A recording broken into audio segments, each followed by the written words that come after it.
sublimest painter of this or any other country.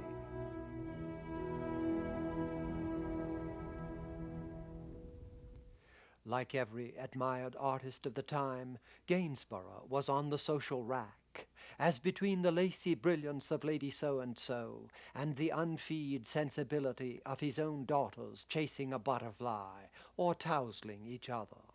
It was more and more the century of youth.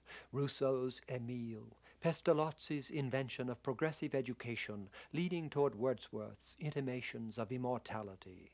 Thou little child, yet glorious in the might of heaven-born freedom on thy being's height.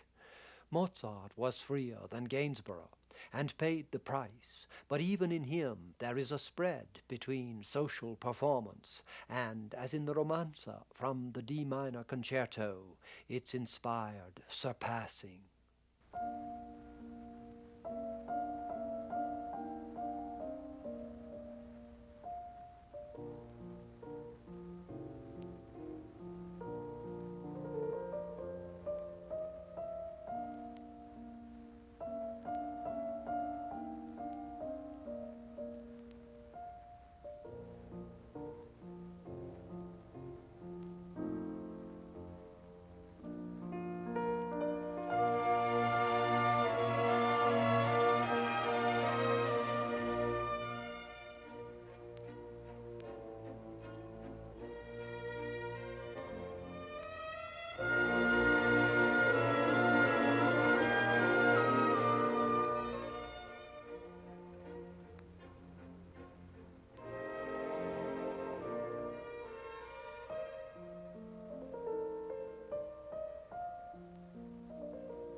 Houdon, too, most delights in his salon skills when he models children, especially his sylphid daughter Sabine.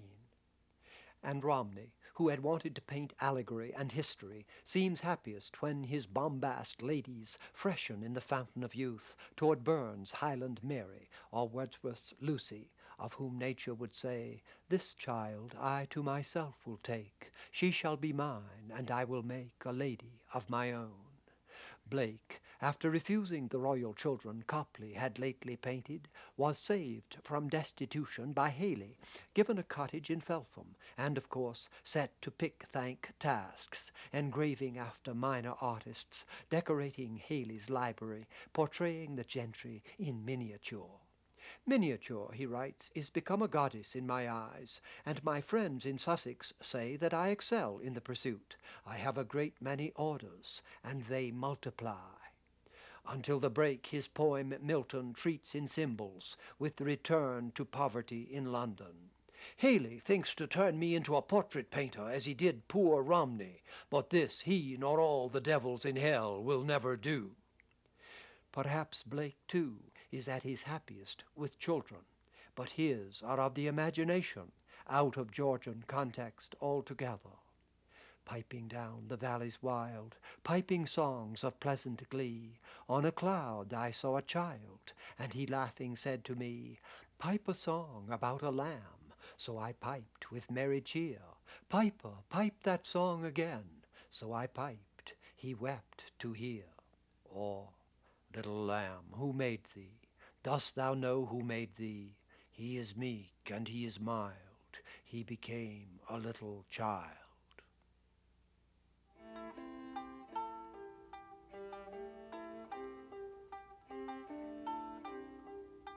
Blake's pastoral Beulah reaches far back to the living innocence of the Gothic, which he copied as a boy in Westminster Abbey.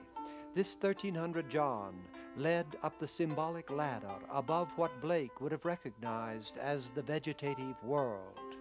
But the pre-personal suspension in creed, attested by the formal faces or the bare fifths of the music, could not have been the element of revolutionary Blake.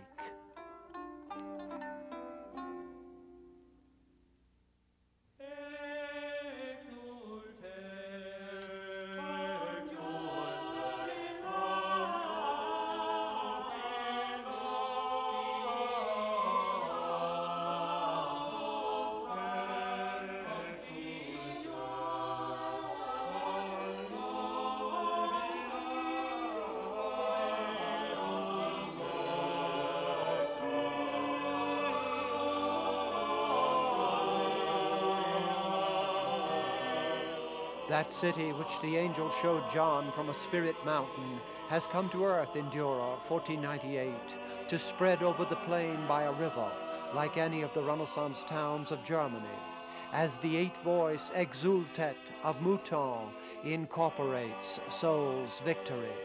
So where was Blake to look for renewal, but in man's incarnate imagination? Energy is the only life and is from the body. Or as he said to Robinson, yes, Jesus is the only God, and so am I, and so are you.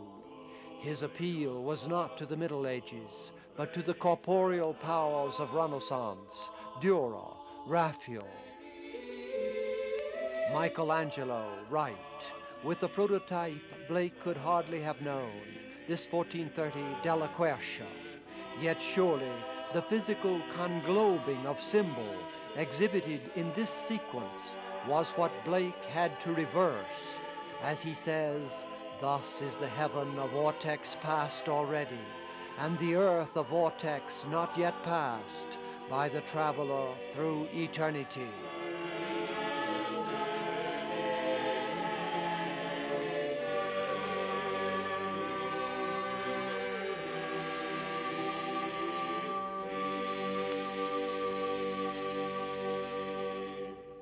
Though Michelangelo's fresco line against the fog Blake scorned in Titian and Correggio is such a carrier of force as that process of relief etching Brother Robert, dead, showed William in vision, melting apparent surfaces away and displaying the infinite which was hid.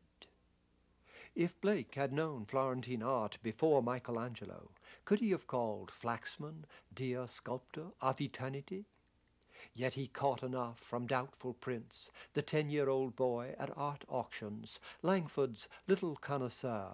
From my earliest childhood I knew the difference between Raffaele and Rubens, to rival the ceilings of Catholic Rome, though shrunk to the illuminated privacy of a page, this 1795 creation and fall crushed into one. In Albion's chaotic state of sleep, Satan and Adam and the whole world was created by the Elohim, third of the 7 eyes of God, creator and judge, a very cruel being. Such the daimon who shapes under cloud and by setting sun this Adam stretched on the thorn bank over the sea of time and space, already wrapped in the snake spire of sin and doubt. How was Christian art to regain its ancient might but by such appropriation of heretical powers? For all Blake's Gothic is living form, his art had no backward road. With the personal fury of Goya and Beethoven, he had to launch Pascal into revolutionary transcendence. There is none of the anonymous refinement of cloister mysticism, Westminster 1300, with Richard Rolle of Hampole. But fleshly Louvre sal fair as does the flower in May, and lasten bene mer than an hour of a day, and sithen sig full sair their lust, their pride, their play, when they are casten in care till pain that last is I. Jesu is love that last is I, till him is our longing. Jesu the nicht that turnest to the day, the dawning until spring. Jesu, think on us now and aye, for thee we hold our King. Jesu, give us grace, as thou well may, to love thee without an ending. We can even understand Blake's admitting Giulio Romano, Raphael's chief helper in the scenes of the Loggia, as his 4th art hero. These forms are still incised. The famous capture of nature looks symbolic now. And what the scene shows is what Blake was sure of, that the sleeper in Mooney Beulah is offered visions of the eternal stare. We say, if Blake could have seen Giotto, Angelico, Botticelli, but this Jacob's dream gave him what he required. Raphael chanced on symbols, painting the Bible. Blake searched all literature for images of his own symbolic themes. Here Shakespeare's Queen Catherine, dying in detention, sees a blessed troop invite me to a banquet whose bright faces cast 1,000 beams upon me like the sun. It is not with, but through the eye, as Los in Jerusalem beheld the divine vision among the flames of the furnaces. Therefore he lived and breathed in hope. So Blake, when his brother Robert died, saw the spirit rise from the body, clapping his hands for joy. And thus his own death was described by Richmond. Just before he died, his countenance became fair. His eyes brightened, and he burst out in singing of the things he saw in heaven. In truth, he died like a saint. Fuseli treats Shakespeare in another mode. His are illustrations, picturesque or dramatic. It is a measure of Blake's isolation that in his life search for co-workers he found none nearer than this Swiss-English explorer of the grotesque and fanciful. The only man that e'er I knew who did not make me almost spew was Fuseli. He was both Turk and Jew, and so, dear Christian friends, how do you do?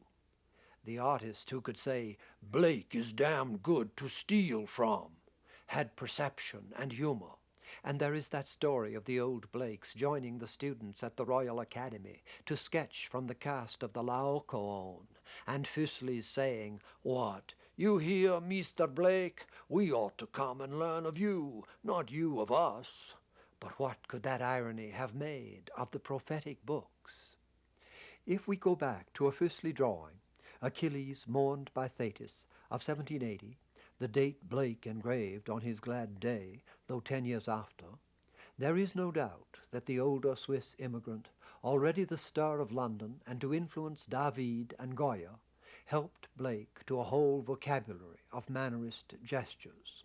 But such storm and stress abstractions, with the related ink washes by Romney, end where Blake begins, their theatre, his halls of Los in Golgonooza. It is hard to credit the obscurity of England's greatest living poet and artist. There is the evening at Lady Caroline Lamb's, 1820, when Blake was invited with the courtly Sir Thomas Lawrence, who painted this portrait of Viscount Castlereagh, English Foreign Secretary.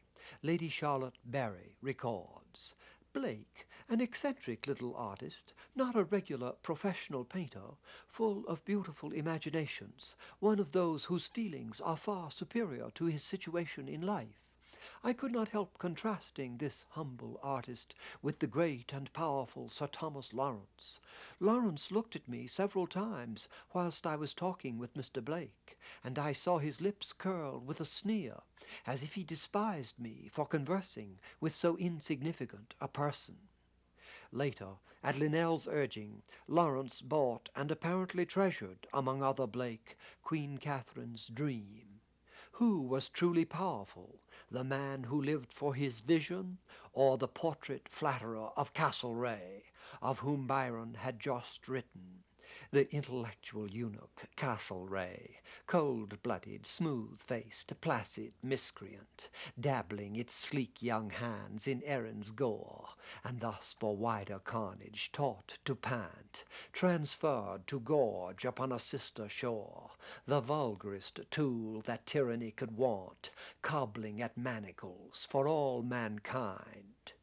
As Blake had commented on Sir Joshua, the inquiry in England is not whether a man has talents and genius, but whether he is passive and polite and a virtuous ass, and obedient to noblemen's opinions in art and science. If he is a good man. If not, he must be starved. In Blake's age, a group of young artists gathered around him. Palmer was the genius among them, and the most possessed by Blake's vision. The little pictures he painted at Shoreham before Blake's death changed the phenomenal into imagination. As Palmer quoted Blake on the vastness of space, "It is false. I walked the other evening to the end of the earth and touched the sky with my fingers." But Palmer, too, had to suffer neglect, and he was not as strong as Blake, nor was his wife Blake's selfless Kate. His career is a pathos of compromise. Perhaps the god tie gives the clue. Palmer's modernism is of art, Blake's of soul. It is typical that Palmer, who seeing Blake in his plain black suit among the swells at the Royal Academy, thought, "How little you know who is among you," that even Palmer prefaces his praise of Blake's sanity, genius, and industry with the proviso, without alluding to his writings, which are here not in question. Palmer could not face the prophetic books without quaking at Blake's heresies. Misled by erroneous spirits, he suffered fancy to trespass within sacred precincts. And Linnell, who commissioned Blake for the Dante drawings and engravings, wrote, with all admiration, it must be confessed, that he said many things tending to the corruption of Christian morals. Among Blake's works, those that most inspired Palmer, or Linnell and Calvert for that matter, were the 1820 woodcuts for Thornton's Virgil, another commercial disaster. And surely their alchemizing of nature is more than magical. For Palmer they were pictures only, freed of the apostolic, though old Thénard glad under the boughs of fruitfulness, against young Collinet, mournful under the oak of error, is, like all Blake, mystically personal. Yet how romantically full the nature through which his threefold vision looks, like a constable of which he said, "Why, this is not drawing, but inspiration," to which constable, "I meant it for drawing." When Blake rebelled from the visual as model, natural objects always did and do weaken, deaden, and obliterate imagination in me. He quoted Milton, preferring devout prayer for the hallowed fire to memory and her siren daughters. The historical shift Vasari had praised from Gothic sharpness, as in this Giovanni di Paolo Storm at Sea, to the cloudy bondage of the phenomenal net Blake ascribed to the malice of the Venetians, and indeed this miracle of Venice saved from a ship of demons on a stormy night, which Giorgione left for Palmer and others to finish, is the first of its kind. Blake saw that shift as tied to the deceits which from the infernal trinity of Bacon, Newton, and Locke had spread oak groves and druid temples over the earth, mocking God, he writes, and eternal life, and in public collusion calling themselves deists, worshipping the maternal humanity, calling it nature and natural religion.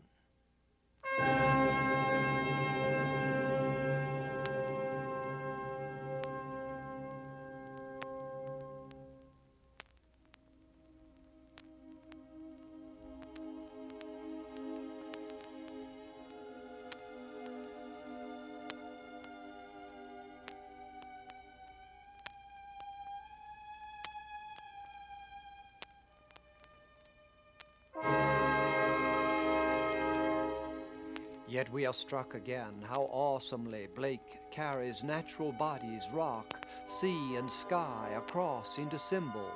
What earth life fills this eagle of prey, transformed to the eagle of genius? Lift up thy head, as he wakes Albion and Jerusalem from their sleep on the rock of ages, the actual sleep of history. And how the long slip of light on the sea of time and space unfolds space itself with all its mood and longing.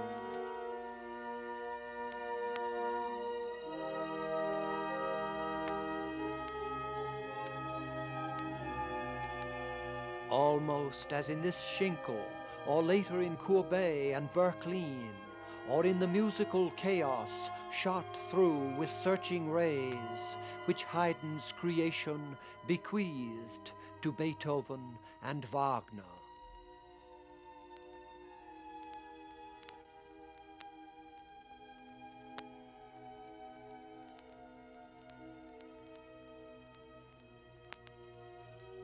Once Cartesian reason had precipitated Pascalian paradox, there seemed two directions mind could take. One, to forge a dialectic which, like calculus, might embrace the exhibited antinomies in organic reaffirmation, Leibniz, Hegel, Whitehead. It was for being of this camp that Wordsworth, Blake's only poet of the age, was also called by him a landscape painter. I see in Wordsworth the natural man rising up against the spiritual man. The second, the Pascalian way, reverting to our disproportion and incapacity, must strip the temporal for saving miracle, Kierkegaard's Christ in the moment now. Yet no sooner are the possibilities formulated than they prove inadequate, any polar field admitting of infinite life solutions. Thus Blake, who abandons nature and Cartesian reason, fires personal Christianity with more than transcendental daring. In this he leaps at once backward and forward from the landscape man. In your own bosom you bear your heaven and earth, and all you behold, though it appears without, it is within, in your imagination, of which this world of mortality is but a shadow. No doubt the Faustian Germany of Hegel, Beethoven, Hölderlin, and the rest became the center of the landscape rapture, of the romantic irradiation of time. Even Goethe's break with Newton was to rear a science of organic interplay, salvaging what Blake would discard. As with Spinoza and Leibniz against Pascal, we cannot tell which was the forward motion. At least Germany for a while seemed kinder to the creative. It is curious that the strongest recognition of the old Blake came from a traveling German, Götzenberger. He had seen many men of talent in England, he said, but only 3 of genius, Coleridge, Flaxman, and Blake, and of these Blake was the greatest. Of English painters, perhaps Girtin, in his early watercolors, best suggests the solemn affinity of soul with a nature of huge and mighty forms, which Wordsworth enshrined in the Prelude and in Tintern Abbey. Until the breath of this corporeal frame, and even the motion of our human blood almost suspended, we are laid asleep in body, and become a living soul, while with an eye made quiet by the power of harmony and the deep power of joy, we see into the life of things. And I have felt a presence that disturbs me with the joy of elevated thoughts, a sense sublime of something far more deeply interfused, whose dwelling is the light of setting suns, and the round ocean, and the living air, and the blue sky, and in the mind of man, a motion and a spirit that impels all thinking things, all objects of all thought, and rolls through all things. Blake would not have overlooked that both passages close with the word things. Both seat Godhead in nature. As Whitehead would say of the Prelude, and it is true of this Constable as well, show nature as exhibiting entwined, prehensive unities, each suffused with modal presences of others. Thus Coleridge, ah, slowly sink behind the western ridge, thou glorious sun. Shine in the slant beams of the sinking orb, ye purple heath flowers. Richlier burn, ye clouds.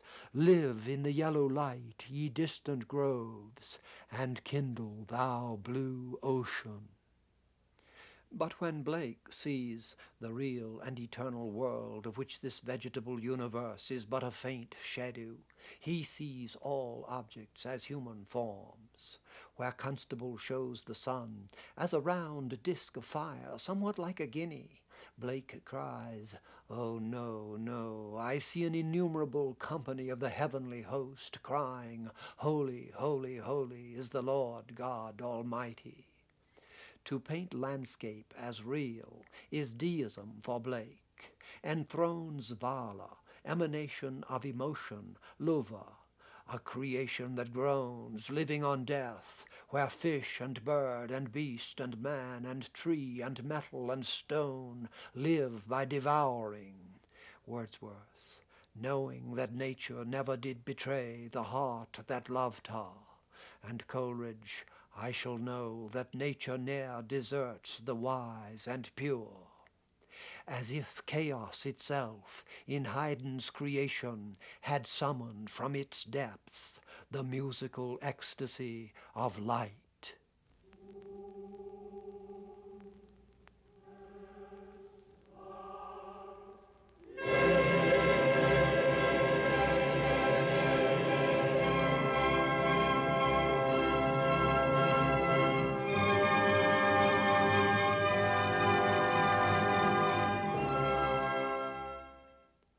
The paradox of the romantic landscape is that where the old dimensional absolute becomes in one sense merely a veil, it is a veil of working power. The huge sea of mist Wordsworth saw from Snowdon, the perfect image of a mighty mind, of one that feeds upon infinity, which Wordsworth in orthodox revisions would later tone down.